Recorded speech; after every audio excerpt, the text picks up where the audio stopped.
ఏంటి? భూమిని ఏల్తానికి, తన రాజ్యములను అప్పచెప్తానికి, తన అన్ని అప్పచెప్తానికి.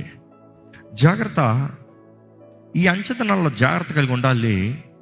ఏ ఆత్మ నీ చుట్టూ ఉంది, ఏ ఆత్మ పని చేస్తుంది, ఎవరు నీ దగ్గర ఉన్నారు, నువ్వు ఎక్కడికి వెళ్తున్నావు, ఎవరి మాట నమ్ముతున్నావు, ఏది సత్యం అనుకుంటున్నావు. ఎందుకంటే మోసపరచే ఆత్మలు ఈ అంచెతనంలో ఎక్కడ చూసినా కనబడతాయంట.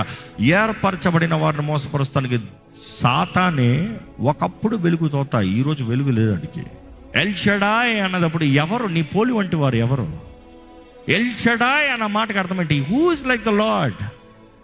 ఇదిగో మికాయేల్ అన్నదప్పుడు who is like the lord. నువ్వు ఇంకా లోకంతో స్నేహం చేసావు, దేవునికి వైరుడిగా మారుతున్నావు, దేవునికి శత్రువుగా మారుతున్నావు, దేవునితో నువ్వు ఈ సాంగత్యం లేదు.